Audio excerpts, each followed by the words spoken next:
हो नंदो। अरे एगो बात सुना हो। का हो? सुना बतावत है। सुनावा। मान ले तू भौजी हमारे तने कहनवा मोर गावनवा दई देना, मोर गावनवा दई देना। ससुरा जाइबे बिन गहनवा मोर गावनवा दई देना।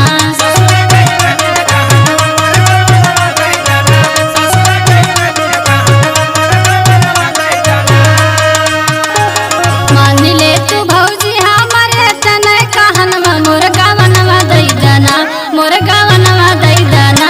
ससुरा जाइबे बिन गहनवा मोर गावनवा दई देना।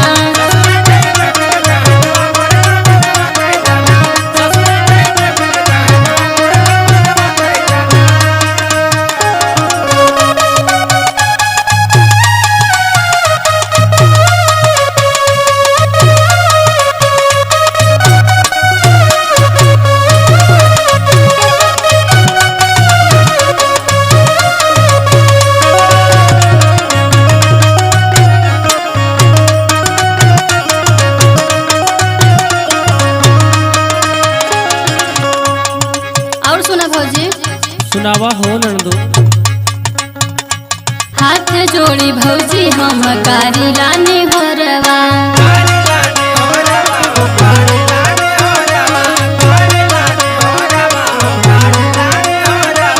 कवनो उपाय कई के भेज तू ससुरवा।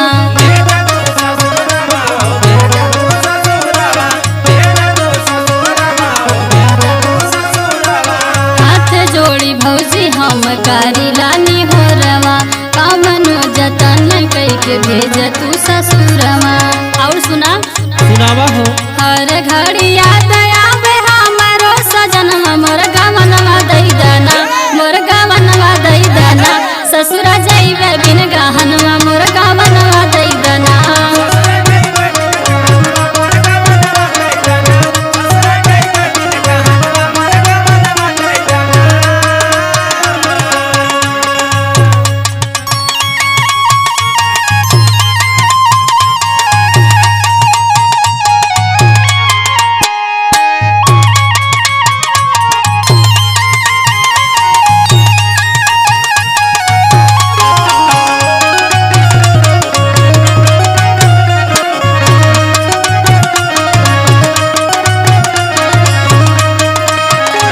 ए भौजी हमके कुछ ना चाहिए हो, बस खाली हमार गौना दे दा। तोहर परेशानी बुझत नहीं है नंदो। सुना। सुनावा। नाही चाहिए अलमारी, नाही चाहिए बेड हो।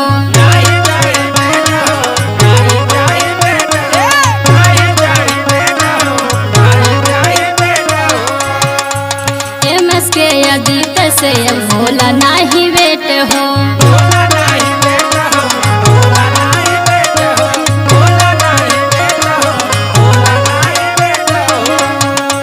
नाही चाहिए अलमारी, नाही चाहिए बेड हो।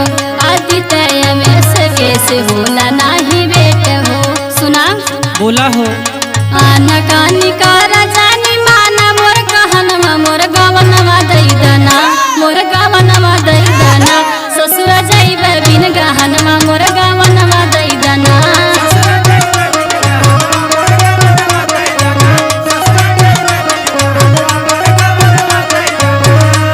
मान ले तू भौजी हमारे तने कहनवा मोर गावनवा दई देना, मोर गावनवा दई देना।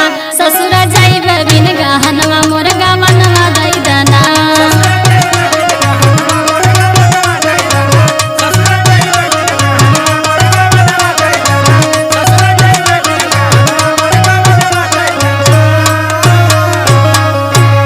कुछ ना चाहिए भौजी, खाली हमार गौना दे दा।